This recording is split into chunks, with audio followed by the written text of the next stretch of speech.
Я вам сейчас быстро напомню, что было в предыдущей серии. Я открыла секрет, как спастись от любвеобильных турков. Говоришь, лучше не подходи, и все. Выяснила, что делают мужчины в салоне красоты. У тебя нет вообще нигде ни одного волоса на теле? И узнала, почему лучшие друзья детей – цыплята. Да говорит, привет, Павлуша! О, Валерочка, и ты здесь! Привет, привет! И у них лампочка горит. Цивилизация. В этот город прилетают, чтобы целыми днями нежиться на пляже. У нас все пляжи прекрасные. И сервис на высшем уровне. Сюда прилетают, чтобы, вернувшись, выглядеть на все 100. После процедур в наших салонах мимо мужчины не пройдет ни одна женщина. Ну и мимо женщин мужчины тоже.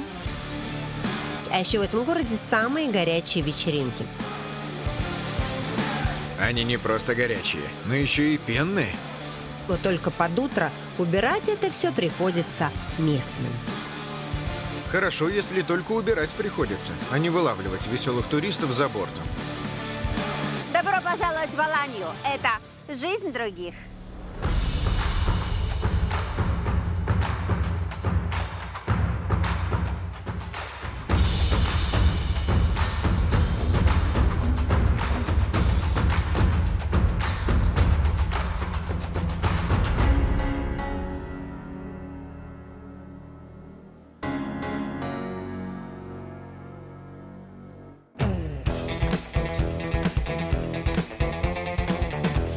Вспомним, чем-то хороша Алания для жизни.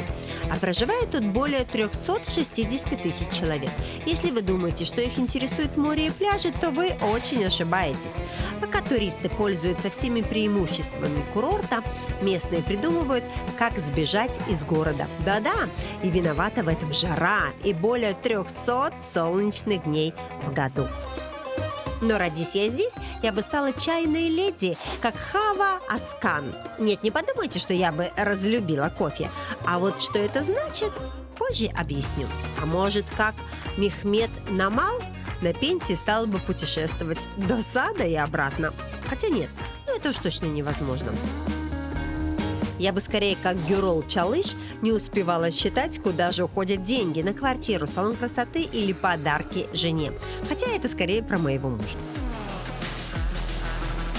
Но родись я в Алании, моим родителям пришлось бы поломать голову над выбором детского сада. Каких тут только нет. Британские, Монтессори и даже религиозные.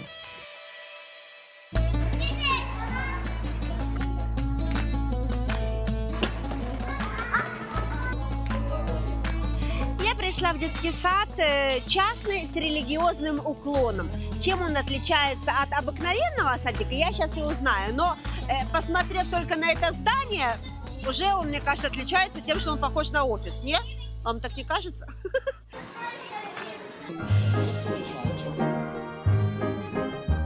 Конечно, я ожидала видеть тут детей, которые сидят за священными писаниями, одеты в специальную форму, но ничего подобного. Может, ошибка какая-то?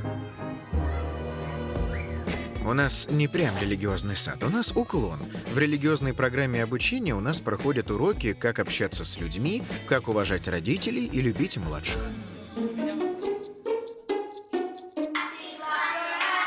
А теперь, внимание, игра на внимание. Видите, чего тут не хватает? Отвечайте. Закройте глаза. Открывайте. Ну? Чего? Правильно, носа. Вот такие игры играют вот в садике. Учиться в Турции дети идут в 3 года, независимо от уклона учреждения. Занятия стартуют в 8 утра и длятся до 5:30 вечера. Я в шоке. То есть дети с 3 лет, которые ходят в садик, они вообще не спят. То есть не то, что хочешь, не хочешь, а вообще у них даже нет кровати, даже нет матрасов. То есть даже нет понятия такого тихий час. Да. Ну, красота! Уже за такую свободу можно заплатить, и стоит частный садик от 10 до 18 тысяч лир в месяц. Для некоторых людей это больше половины их зарплаты.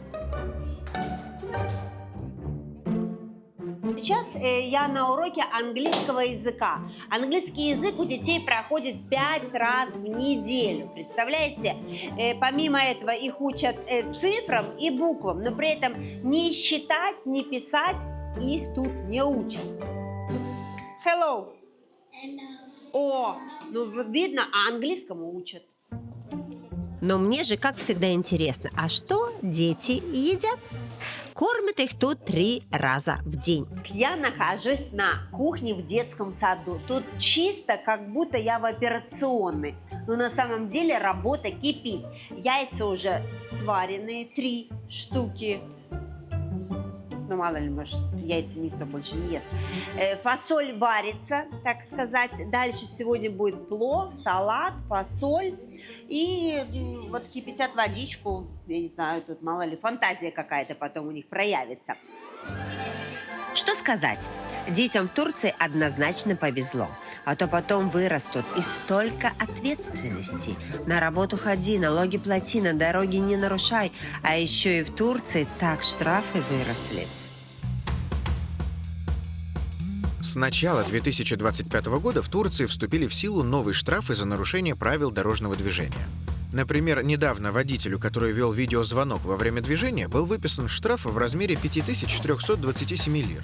Он проехал несколько километров, общаясь по видеосвязи, что было зафиксировано полицейским.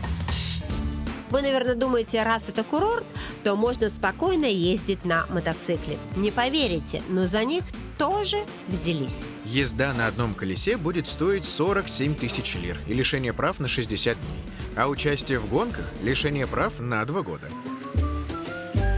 Мне сказали, что местных жителей раздражают мотороллеры. Но это они еще просто не знают, что такое самокатчики. Нормальный мотороллер стоит себе и нормально едет. А вот и самокат. Бедные местные жители. Теперь я их понимаю. Но зато Валания нашла идеальную работу. Расскажите вот ваши обязанности. Что вы должны делать на работе? В этом офисе я женщина, которая создает сервис. Делаю чай, кофе и прочие напитки. В общем, в Турции во многих офисах есть как минимум один работник, который занимается только чаем. Целый день заваривает и разносит сотрудникам чай.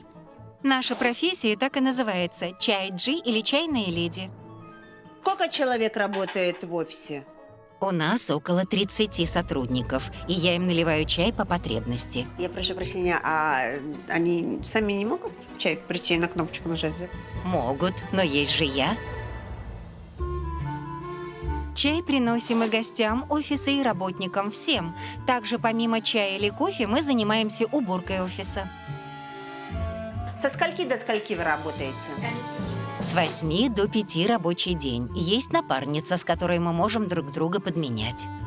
У нас 2 офиса, поэтому и 2 чайных женщины, чтобы всегда быть на связи с работниками и клиентами. А платят хорошо за эту работу? Зарплата средняя. Я получаю минималку – 22 тысячи лир. Только говорят, что зарплата это маленькая, и на нее особо не разгуляешься. А сколько надо зарабатывать, чтобы в Алании хорошо жить? Зависит от того, живешь в своей или арендованной квартире. Если есть аренда, то чуть больше. А так в среднем 1000 евро, 40 тысяч лир. От 50 тысяч лир на семью должно хватить.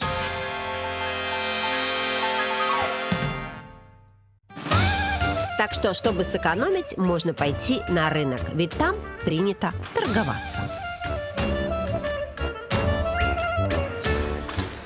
Местные очень любят покупать рыбу на рынке. Сейчас пойду и узнаю, почему и почем, самое главное. Чаще покупаем на рынке, так как там свежие фермерские продукты. Не могу сказать, что это дешевле, но продуктам с рынка я доверяю больше, потому что они всегда свежие. У меня нет предпочтений. Я могу и на рынке закупаться, и в магазинах. Цены зависят от сезона. Иногда на рынке может быть дешевле, чем в магазине. И наоборот. Местные так любят приходить на рынок, что практически у всех есть свои точки, так сказать, где их уже ждут, и им звонят и говорят заранее, когда привезли, что привезли, почем привезли. Ну, сами понимаете. О завозе местные знают, и потому же с 8 утра тут очереди. Рыбу берут и хозяйки, и в рестораны. Но мы пришли позже, когда уже не такой ажиотаж. В общем, рыба какая угодно. Здравствуйте. Здравствуйте. Вся рыба свежайшая, правильно понимаю? Конечно. То есть только что плавала, как говорится. Свежая местная рыба, да. Люди приходят и вот прям все раскупают, или рестораны больше у вас? Ну и так, и так. У нас тут можно ее сразу почистить и либо в ресторане приготовить, либо забрать с собой. И почистят вам ее бесплатно. Боже, красота какая. Хозяйкам не нужно портить маникюр и настроение.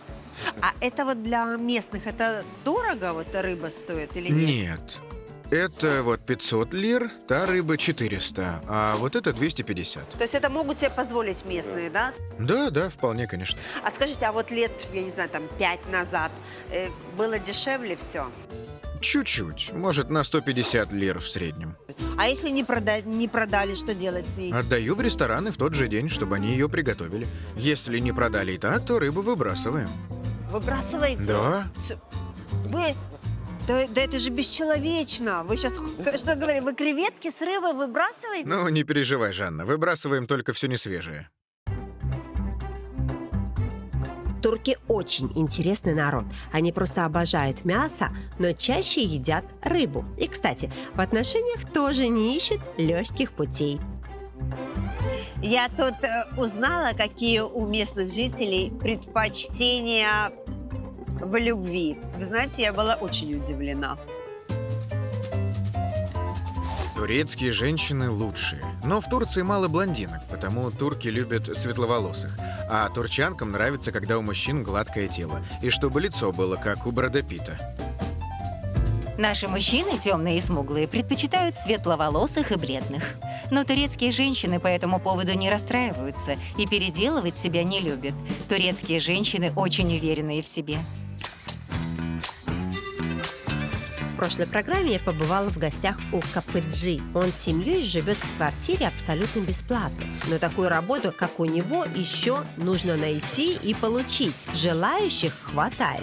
А всем остальным надо платить. И насколько это дорого, я сейчас и узнаю в семье Ксении и Гюрола Чалышей. Он инженер и бизнесмен, а жена его домохозяйка. Они вместе воспитывают сына. Мараба! Привет. Я Жанна, привет. Привет. О, ты так мне руку не жми, у меня же болит. Ай-яй-яй. Кофе? Да, буду, конечно, с удовольствием. Это ваша квартира или вы в аренду снимаете ее? Нет, мы купили ее 1,5 года назад и переехали сюда из Анкары.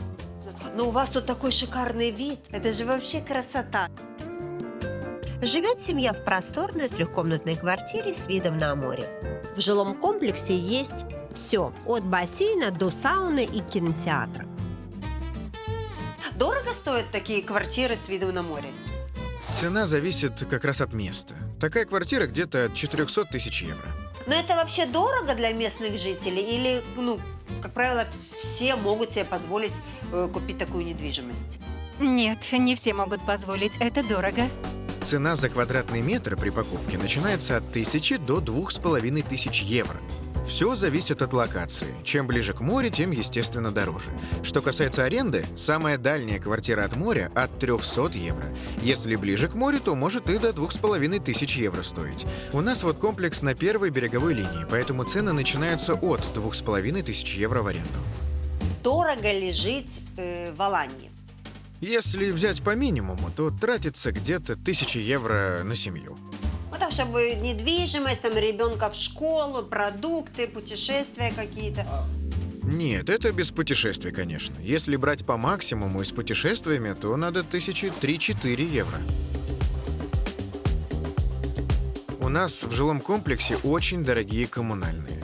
Айдат, это, проще говоря, общая квартплата, 120 евро. И неважно, пользуешься ты бассейном или нет, платить надо. Плюс 80 евро за электроэнергию и воду и 15 евро за интернет. Ну вот я когда поднималась к вам, я видела там и детская комната, и кинотеатр. Вообще, у вас тут есть какие-то правила? Я не знаю, там не шуметь, не мусорить, собаку не заводить. Есть правило не ходить в самом комплексе без одежды, в купальниках. О, это как мой оператор, он постоянно ходит голый. Ну, в плавках, я имею в виду. Нужно что-то на себя накидывать. Накидывать надо на себя, я же говорю тебе. Мусор надо вынести до 4 часов дня. Вход и выход по карточкам. А собаки можно? С собаками на территории не гуляют, выходят за ворота. У нас тут есть парки, где можно с ними гулять.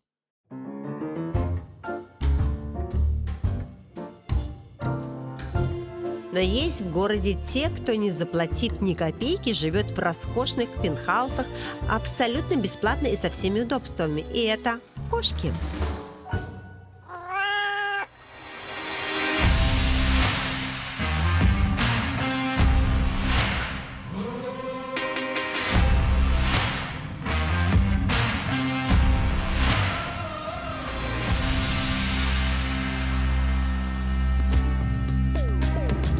Вот в таких домиках, видите, живут коты, кошки. За ними тут убирают, их тут кормят, им тут не жарко, им тут не холодно. Живут лучше, чем я. Возле старой мэрии города Аланья специально выделили землю для уличных кошек. Они тут и так постоянно жили, потому мы им просто решили построить условия получше и побезопаснее. Да кошкам даже не приходится платить за землю, оформлять разрешительные документы и сталкиваться с бюрократией. Пожалуй, в следующей жизни очень многим повезло, если они родятся кошкой в Турции. Мы кошек полностью лечим, делаем прививки, стерилизацию. У них постоянно в доступе есть свежий корм и вода. Вы спрашиваете, за чей счет гуляют они? Итак, я вам скажу, за счет мэрии и волонтеров. Я тоже живу за счет волонтера одного, мужа моего. Но он так себе волонтерит. Надо бы ему поучиться. Смотрю, там даже подстилочка есть. А главное, не надо отчитываться. Захотел, пошел гулять куда угодно и когда угодно. У кошек в Алании полная свобода. Хотя в Измире был один странный закон. Там запрещали приходить с животными в бордели. Вы знаете, к сожалению, бывает так, что люди сюда приносят и оставляют своих животных. Мэрия с этим пытается как-то бороться, но К сожалению, нет закона, который бы наказывал хозяев, которые выбросили животное. Но если навредить даже бездомной кошке, можно сесть в тюрьму на полгода. Так, с животными разобрались. А теперь, внимание, лайфхак для хозяек. Записывайте и не благодарите. потрясающе то, что ты на рынке покупаешь свежайшую рыбу, понимаешь? И прямо тут можешь ее поджарить и уже прийти с готовым обедом домой. И все. И больше тебе ничего не нужно делать. Представляете? Если забираете с собой, то килограмм рыбы стоит 100 лир. Столько мы берем за жарку. А если есть здесь, то с человека 250 лир. Но тогда мы добавим салат и хлеб. Ой, какая красивая рыба. Это как называется эта рыба? Это морской окунь, а это турецкая семга. Мне вот эту оператор очень любит белую. Сколько времени надо ее жарить? 7-8 минут. И все, то есть она не пропитана ничем, просто свежая рыба, порезали и на гриль, и все. Да? Я могу быть поваром. Взяли рыбу, порезали, посолили, на гриль 7-8 минут, и все, и можно выходить замуж, правильно? А пока мне жарят морского окуня и турецкую местную семгу, я вам покажу интересное развлечение. Хотя, кому как. В Алании по всему городу есть вот такие автомат вызова такси. Да, представляете, приходишь, просто нажал на кнопочку и стоишь. Ждешь. Ждешь 5 минут, ждешь 10, ждешь 15, иногда и 20. И машина приезжает. Если ты ее не дождался, то ты просто плюешь и уходишь. У каждой кнопки есть свой номер, и он подсоединяется к таксопарку. Туда приходит сигнал, и мы его получаем. И сразу знаем, с какой точки был сделан вызов. Сразу выезжает машина. И это желтое такси пользуется большим спросом, даже несмотря на подорожание. Раньше километр поездки стоил 35 лир, теперь 50. Просто альтернативы у местных не особо много. У нас недостаточно внимания уделено общественному транспорту. Он слабо развит. Много опаздывает, ветки короткие, маршрут один, а дальше добирайся сам как хочешь. И стоит проезд 28-55 лир. Я живу близко, поэтому на работу добираюсь пешком. А так у нас тут только автобусы и такси. Проезд в автобусе стоит 25 лир в среднем. Но таксистом в Алании быть непросто. Надо еще обладать стрессоустойчивостью и навыками самозащиты. Мало ли какой пассажир попадется. Таксисты в Турции не самая безопасная профессия. С агрессивными людьми мы стараемся быть лояльными и не развивать конфликт, но вообще имеем право высадить. Также у нас нововведение. Будут камеры в такси и кнопка вызова охраны. Приедет на помощь самая ближайшая полиция или жандармерия. Что-то я заговорилась, а там меня уже моя рыба заждалась, наверное. Действительно, даже 10 минут не прошло. И посмотрите, у меня такой шикарный обед, свежайший. Рыбка только сегодня плавала. Овощи только были на грядке. Хлеб из печи горячий. Ну, с айраном тоже такое дело. Итак, попробуем рыбку.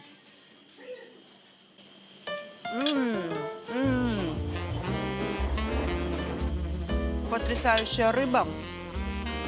Считается, что к рыбе подходит белое вино, но я же в Турции. Айран всему голова.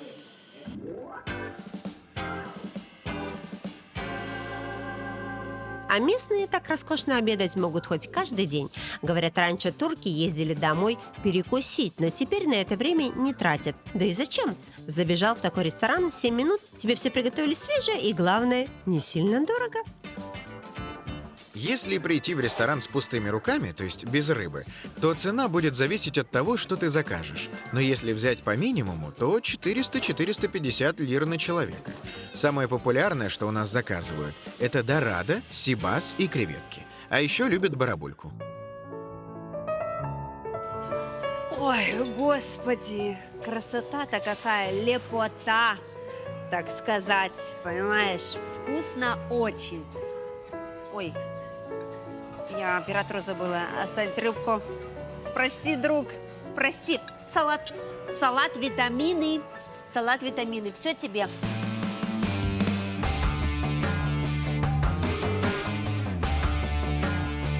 Теперь самое время узнать про пищу для ума. И в Алании все просто.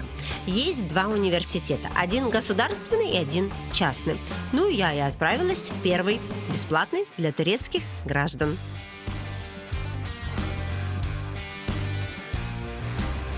Отличие частного от государственного в том, что в государственном 15, а иногда даже 80 тысяч студентов, а в частном около 5 тысяч. Частные должны открывать популярные направления, которые востребованы, медицина, адвокатура и так далее. А в государственных есть все направления. Ну, я смотрю, у вас какая-то огромная территория. Вот когда подъезжал, вот прямо целый город. У нас очень много кампусов в университете и много разных факультетов. Чтобы обойти тут все пешком, нужно минут 30-40. Ого, 30-40 минут. Так ты поэтому такой стройный, постоянно ходишь пешком. Чтобы поступить сюда, нужно набрать достаточно баллов на экзаменах в школе. Экзамены — это тесты. 2 этапа. Первый этап — 180 вопросов, и второй — 80. Исходя из общего балла, мы выбираем направление, где можем обучаться. А ты на каком курсе учишься? Я учусь в магистратуре, у меня специализация преподавания. И кем ты хочешь работать? Когда закончу обучение, буду тут же преподавать. Обучение в университете в среднем от 2 до 4 лет. 2 — это еще не законченное высшее, например, человек может работать техником, а 4 года — это уже полное образование. Можно идти работать инженером. Пары стартуют в 8:30, обучение 5 дней в неделю. Как будто все как и у всех. Но есть кое-что, что меня удивило. А у вас есть какие-то вещи, за которых могут наказывать, я не знаю, в поведении, в одежде? Одеваться можно, как мы хотим. В университет можно прийти в любой одежде, даже в шортах и майке. Никаких ограничений нет. Но хоть за что-то здесь отчисляют, это как-то все слишком гладко. Есть несколько человек, кого мы отчислили за плохую учебу и непосещаемость. Но сейчас Министерство образования сделало поблажки для тех, кто не закончил первый университет. Через 5 лет он может снова поступать во второй. Раньше такого нельзя было. Но у нас вся Турция — страна поблажек. Сначала создают штрафы, а потом сами же их и отменяют. А еще тут есть стипендия. У каждого студента 25,5 лир в виде карточки дают на еду. Как говорится, то есть учусь за еду. У меня такой карточки нет, но интересно же посмотреть, что они там едят такое. Так, значит, это у вас буфет, что это, да? Да? Ага, и что тут, прямо у вас тут все конфеты, смотрю, шоколадки, все тут лежит, берешь и идешь на кассу, да? Да. А у вас кроме шоколадок еще что-то продается и газировки? Вот здесь отдел самообслуживания, где мы можем взять что-то сами. А здесь нам готовят гамбургеры, чай и кофе. И, то есть вот ты приходишь, то есть у вас только какие-то бутерброды, да? У вас нет У нас все есть. первое, второе, там горячее? Из горячего у нас только донер, сэндвич, тост с колбасой и сыром. Это дорого для студентов здесь покупать? Нет, недорого и очень даже удобно. Это дешевле, чем в городе? Конечно, дешевле. В городе такие сэндвичи стоят 180 лир, а у нас 95. В 2 раза дешевле. Вообще, как красота! А преподаватели тоже тут питаются или нет? Да, и преподаватели. И сытно, и вкусно, и недорого. Ну, скажем так, за 25 лир тут особо не разгуляешься. Разве что на кофе хватит. Но хоть так, даже девушку угостить не получится. Наверное, поэтому часть турков устраивает личную жизнь после вуза.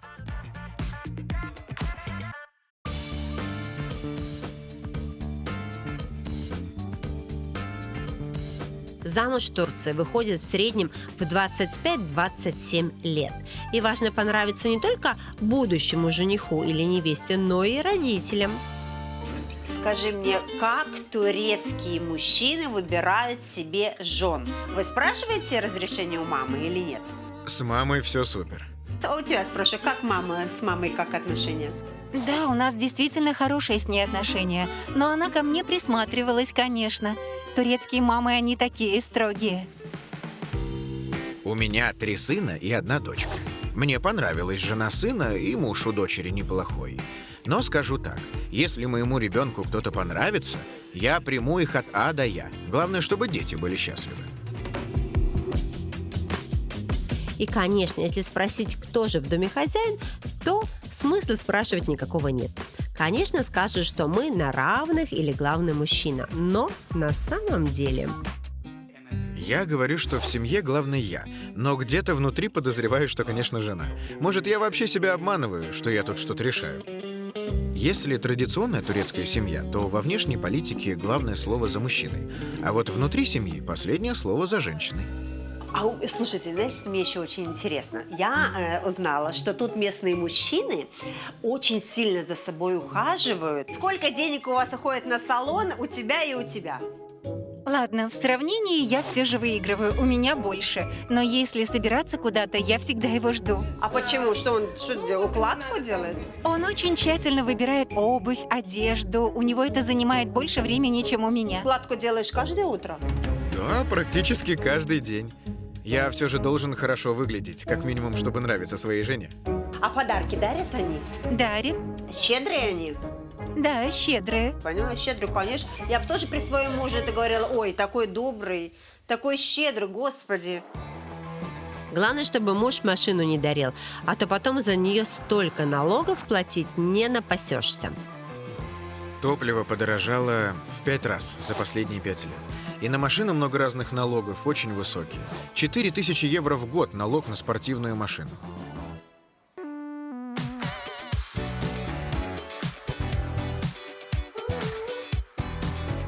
Но тут в Алании есть еще один вариант транспорта, который обожают туристы.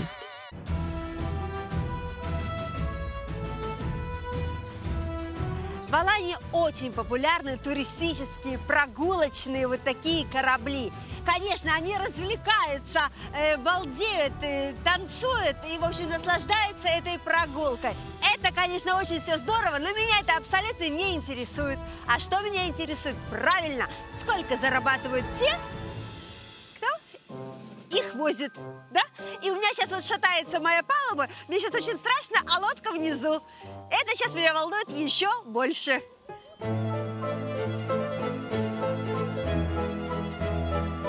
Нас два брата. Я хозяин, а мой брат капитан. Мы купили этот корабль 7 лет назад. У нас семейный бизнес. Скажи мне, а кем ты тут работаешь? Я здесь вообще-то официант. А еще я аниматор, потому что на вечеринках весь персонал переодевают в тематические костюмы. Неплохое такое совмещение. Сколько человек приблизительно вы перевозите за один раз? До 300 человек за раз. Ого! В сезон у нас время работы с 10 утра и до 10 часов вечера. Самый последний тур вместе с закатом. И мне сказали, что у вас еще тут пенные вечеринки бывают. Да? Наверное, потом бардак тут такой, что убирать надо 24 часа, да? Ну, это еще мягко сказано. После этих вечеринок хоть увольняйся или на больничный иди, чтобы не убирать. Ну, правда, это невозможно. А бывают какие-то буйные пассажиры? Ой, да знаете, всякое бывает.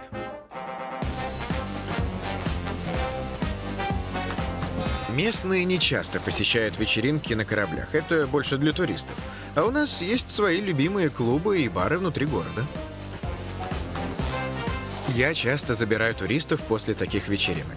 Только прошу, чтобы они были не в пене, а то разводы потом в машине остаются. А несчастные случаи были? Конечно, да, иногда такое бывает. И ты еще и спасателем тогда начинаешь работать или нет? Не то, что я сильно люблю нырять за туристами, но иногда приходится, да. Ты на все руки мастер, а получаешь ты много тогда?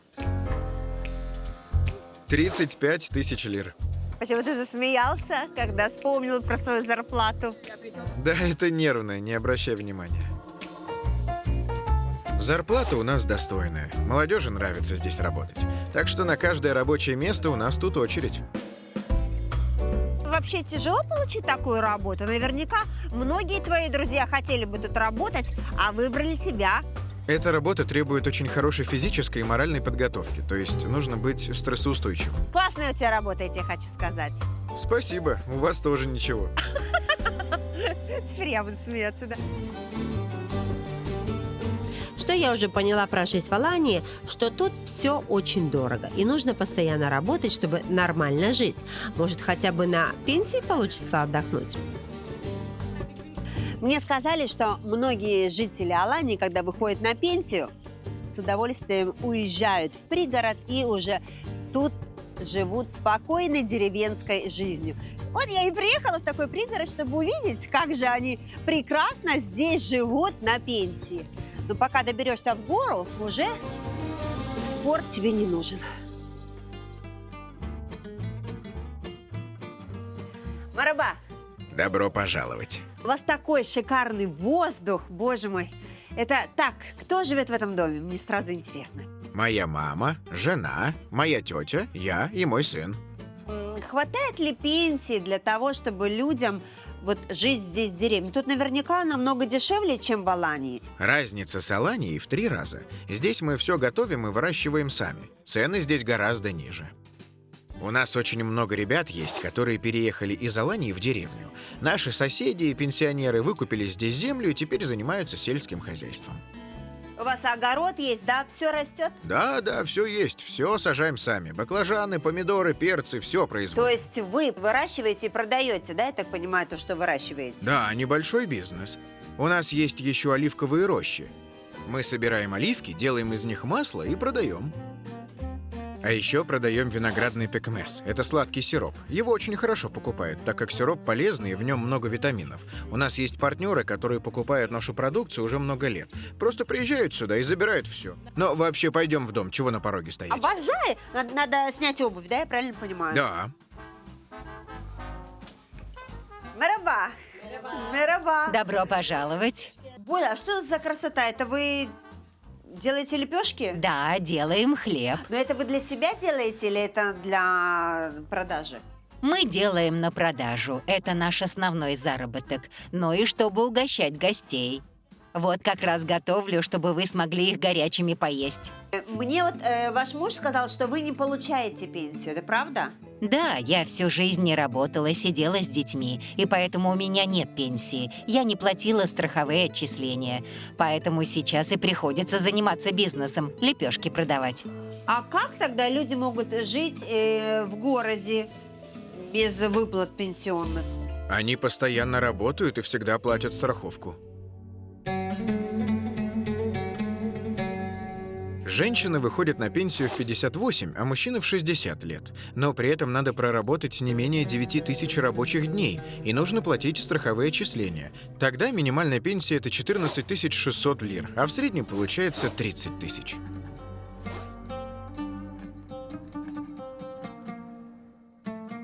Вот так. У некоторых людей в Турции даже на пенсии нет времени для себя, и чтобы хоть как-то выжить, приходится работать. Но за что точно не надо бояться, так это за то, что будет потом.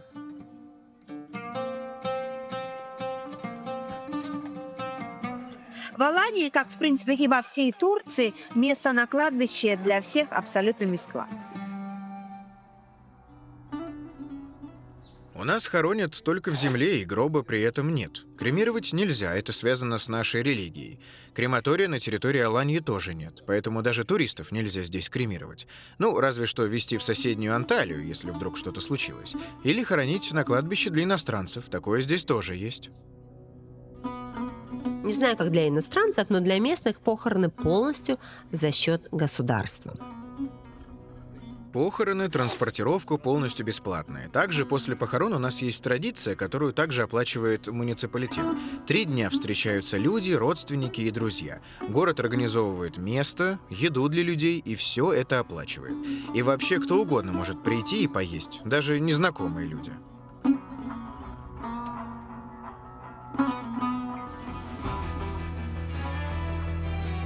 Но с гостеприимством турков это и не удивительно. Мехмед и его жена и для меня накрыли пышный стол. Тем людям, даже если они счастливы, чего-то, как говорится, не хватает. Вот как вы думаете, есть что-то такое, чего не хватает вам для счастья? Мы всегда жили скромно, но при этом были счастливы. Нам не о чем жалеть. А вы путешествовали где-нибудь, куда-нибудь ездили, может быть, когда-нибудь?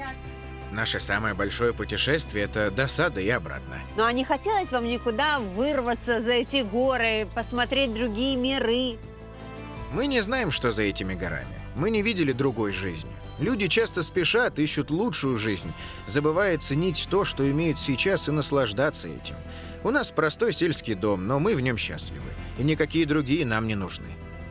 А может быть, у вас есть какой-то совет вот для молодежи, как нужно прожить жизнь, чтобы вот быть счастливыми, удовлетворенными и на своем месте, и выглядеть так прекрасно, как вы? Когда-то я понял для себя, что самое важное – это крепкая семья и дети, домашний уют, а не только работа и материальные достижения. Деньги не поддержат добрым словом, а мы с женой есть друг у друга вот уже почти 40 лет. Тогда дайте еще один совет. Как прожить 40 лет людям вместе и еще улыбаться, сидя рядом? Важно выбрать сердцем и не предавать свой выбор даже спустя годы. Всегда можно искать что-то или кого-то лучше, но в этой гонке так легко остаться у разбитого корыта, одиноким и несчастным. Мы же всегда выбирали друг друга в любых трудностях, держались за руки крепко, и вот теперь мы можем обернуться на свою жизнь и уверенно сказать: мы прожили ее счастливо. Ведь, по сути, ничего не имеет смысла, кроме любви. То есть нужно быть просто умным, уступчивым и ценить и любить то, что у вас есть, а не то, что за морями и океанами где-то очень далеко. Правильно?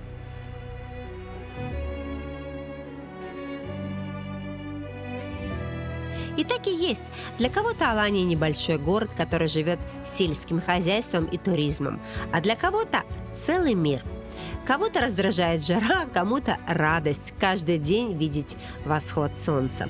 Кому-то для счастья нужны яхты, пентхаусы и миллионы на счетах, а кому-то достаточно, чтобы любимый человек был рядом.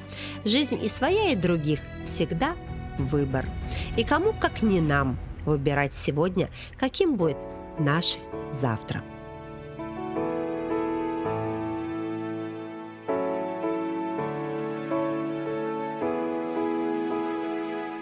It's no use living if you're already there. It's not worth saying if it's already said. Even if it all goes over your head, believe it if you want to. So keep your eyes on the road and your head in the stars. Find a way down the rabbit hole just a little while longer. You can change anything if you want to. Sing it like ooh, if you want to. Sing it like ooh, if you want to.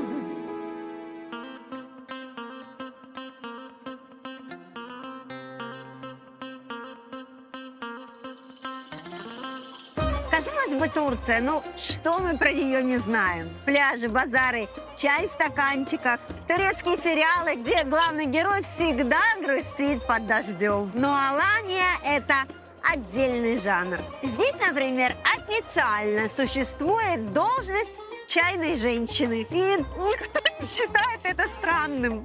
Здесь кошки живут лучше, чем многие люди. У них собственный парк, никакой аренды. И всегда есть кто-то, кто принесет им паштет. Но все это только обертка. Настоящую любовь к городу здесь испытывают не за это. Здесь много возможностей для развития. Отличная экология и красивая природа. Алания многогранная. Есть и море, и горы. Здесь можно найти все, что нужно для жизни. Если ты увидишь, что все это уже рядом с тобой, то, возможно, тебе и не придется стремиться к жизни других. Ты просто начнешь замечать, как хороша может быть и своя.